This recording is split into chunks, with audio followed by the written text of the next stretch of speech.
বাবা।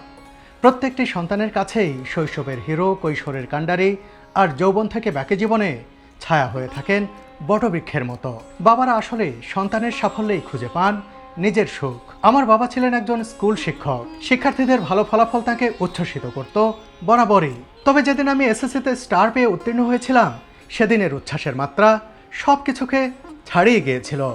এরপর বিশ্ববিদ্যালয়ে চান্স পাওয়া, সাংবাদিকতায় যোগদান, প্রমোশন, সব কিছুতেই সবচেয়ে বেশি আনন্দিত হতেন তিনি। কিন্তু যেদিন আমি চাকরি ছেড়ে ফুল টাইম কন্টেন্ট ক্রিয়েটর হতে চাইলাম, সেদিনই তার চোখে মুখে দেখেছি একরাশ অনিশ্চয়তা আর অজানা আতঙ্কের ছাপ।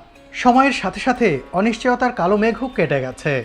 বাবা এখন গর্ব করে বলে বেড়ান, আমার ছেলে একজন কন্টেন্ট ক্রিয়েটর। তোমাদেরও যদি বাবার স্বপ্ন পূরণ করার ইচ্ছে থাকে বা অলরেডি পূরণ করে ফেলেছ, তাহলে সেই কাহিনী পিন কমেন্টের লিঙ্কে জানাতে পারো। সিলন টির পক্ষ থেকে থাকবে আকর্ষণীয় পুরস্কার।